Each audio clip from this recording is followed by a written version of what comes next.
Hello, আসসালামু আলাইকুম everyone. সবাই কেমন আছেন? আশা করি সবাই ভালো আছেন। তো আজকে আমি আপনাদের সাথে যেই ভিডিওটি শেয়ার করব, আর সেটাই অবশ্যই ভিডিওটি লাস্ট পর্যন্ত দেখবেন। আজকে আমি এসেছি ডক্টর দেখাতে। তো সুস্থতা যে আল্লাহ তাআলার কত বড় নিয়ামত সেটা আমরা সবাই জানি কম বেশি।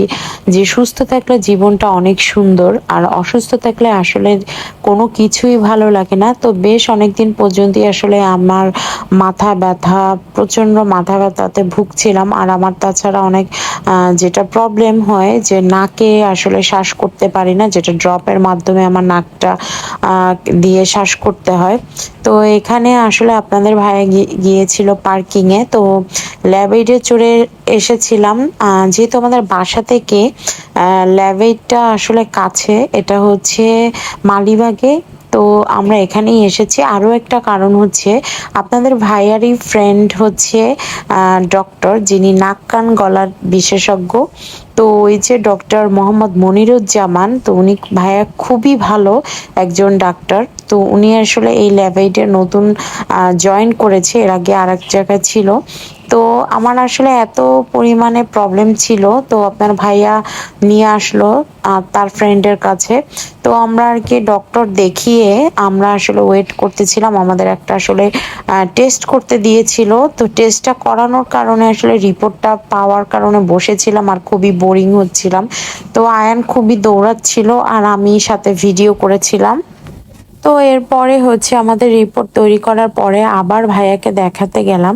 তো আসলে ভাইয়া উনি খুবই একটা ভালো মানুষ এবং খুবই মানে আলাপি, যেহেতু আমার সাথে তার ফার্স্ট টাইম পরিচয় হয়েছে। তো খুবই ভালো মানে যদি আপনারা কেউ নাক কান গলা এমন কেউ থেকে থাকেন, আমি বলবো যে আপনারা এই ভাইকে দেখাতে পারেন, খুবই ভালো। এই যে আমরা আবার ফাঁকে ছবিও তুলেছিলাম। ভাইয়া বলল যে একটা ছবি তুলে নিই। এই যে ডক্টর মনিরুজ্জামান খুবই ভালো একজন। তো যাই হোক, এরপরে আমার রিপোর্টের যা আসার আমাকে অ্যান্টিবায়োটিক দিয়েছে। তো এরপরে আমরা আসার পথে আস্তে আস্তে আসলে লেট হয়ে যাওয়ার কারণে আয়ান বলছিল যে ওর পাপাকে যে পাপা আমি একটু স্যুপ খাবো। তো এরপরে আমরা আমাদের বাসার যেহেতু কাছাকাছি চলে এসেছিলাম, আর রাত তখন কিন্তু অলরেডি আসলে 11টাও বেজে গিয়েছিল। তো এরপরে আমরা একটা রেস্তোরাঁতে ঢুকে আমরা আর কি স্যুপ অর্ডার করলাম। তো স্যুপ যখন অর্ডার করলাম তখন আয়ান বলল যে ও আর খাবে না স্যুপ, ওর খেতে ইচ্ছে করলো না। তো এরপরে আমরা স্যুপটা খেয়ে নিলাম। ওর জন্য আবার আলাদাভাবে চিকেন ফ্রাই, ফ্রেঞ্চ ফ্রাই এগুলো ছিল, এগুলো অর্ডার করলাম। তো এরপরে আবার কিছুক্ষণ পরে আয়ন বলতেছিল যে ও রাইস খাবে। তো আমি আসলে স্যুপটা খেয়েই আমার আসলে পেটটা ভরে গেছিল।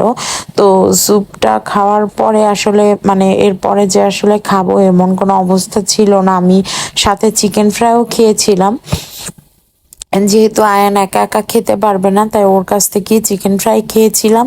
পরবর্তীতে আয়নের জন্য আবার একটা প্ল্যাটার অর্ডার করা হয়েছিল। তো আমরা আসলে এই যে দেখতে পাচ্ছেন যে যেই মুহূর্তে আসলে গিয়েছিলাম তখন কিন্তু অলরেডি কিন্তু একদমই বলা যায় খালি, মানে অল্প জাস্ট কয়েকজন লোকজন ছিল।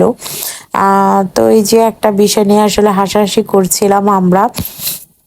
আর আপনাদের ভাইয়া যে সবসময় আমাকে ভিডিও বানিয়ে দেয়, খুবই সুন্দর সুন্দর ভিডিও আপনারা যারা দেখতে পান, এগুলোর মানে পিছনের মানুষটাই হচ্ছে আপনাদের ভাইয়া। তো এরপরে যে দেখতে পাচ্ছেন আয়ানের কে ওর পাপা আর কি খাওয়ানোর চেষ্টা করছিল। তো ওই যে আয়ানের হচ্ছে আসলে কি বলবো, ওর হচ্ছে চোখের ক্ষুধা। ও কতক্ষণ বলে এটা খাবে, কতক্ষণ বলে ওটা খাবে। তো ওর জন্য আসলে ওর পাপা আসলে অর্ডার দিয়ে দিয়েছিল। পরবর্তীতে যখন এটা এনেছিল তখন আবার একটু চিকেন ভেঙে খাওয়ার পরে তখন আবার বলছিল যে এটা খাবে না, এটা ঝাল লাগতেছে। তো এরপরে আবার ও এগুলো খায়নি। এরপরে আবার ওর প্ল্যাটারটা আবার আমি আমার কাছে নিয়ে তারপরে আবার ও অল্প একটু খাওয়ানোর ট্রাই করেছিলাম, বাট ও একদমই পরবর্তীতে রাইস খায়নি। পরে আবার আমি ওটা খেয়ে সাবার করলাম। আর এই যে দেখতে পাচ্ছেন ও ফ্রেঞ্চ ফ্রাই আর চিকেন ফ্রাই ওর জন্য পরবর্তীতে অর্ডার করা হওয়ার পর ও আবার এটা মানে খেয়েছিল। তো ওখানে যেহেতু একটা প্লে জোন ছিল, তো ওখানে আর খাওয়া টাওয়ার পরে আমরা যখন বের হব ঠিক সেই মুহূর্তে আয়ানের এই খেলবে সে আর কি করার। তো ওই যে মা আর বাবা হয়ে যেটা হয় আমাদের বাচ্চারা খেললে আর আমাদের আর কি করণীয়। তো রাত হয়ে গিয়েছিল যদিও, তারপরও আমরা আর কি ওই যে ওর এই দুষ্টুমিগুলো দেখতে ভালোই লাগছিল। তো আসলে পাগল হয়ে যাচ্ছিল যে এটা করবে ওইটা করবে।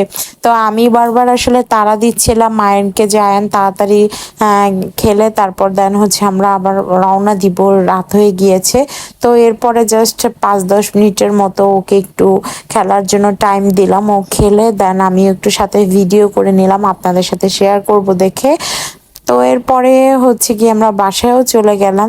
তো আপনাদের কাছে আমার এই ভিডিওটি কেমন লেগেছে অবশ্যই কমেন্ট করে জানাবেন। আর যেটা সব সময় প্রতিদিনই বলি, যারা এখনো আমার পেজটিতে লাইক বা ফলো দেননি অবশ্যই ঝটপট করে লাইক ফলো দিয়ে দিবেন। আর ইউটিউবেও সেম মিমস টুকটাক ব্লগ নামে আমার একটা চ্যানেল আছে, সেখানে যারা সাবস্ক্রাইব করেননি তাড়াতাড়ি গিয়ে সাবস্ক্রাইব করে অবশ্যই আমাকে সাপোর্ট করে পাশে থাকবেন।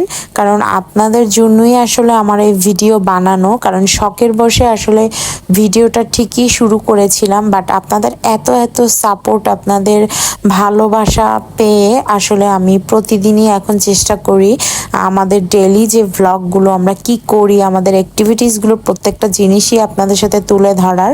তো যাই হোক, আমাদের জন্য বেশি বেশি দোয়া করবেন যাতে সুস্থ থাকতে পারি, কারণ সুস্থতা হচ্ছে আল্লাহ তাআলার বড় নিয়ামত, এর থেকে আর কোনো কিছুই হয় না। নিজে সুস্থ থাকলে সব কিছুই করা সম্ভব, সব কিছুই ভালো লাগে। আর নিজে অসুস্থ থাকলে আসলে কোনো কিছুই ভালো লাগবে না। তো সবাই ভালো থাকবেন। আল্লাহ হাফেজ।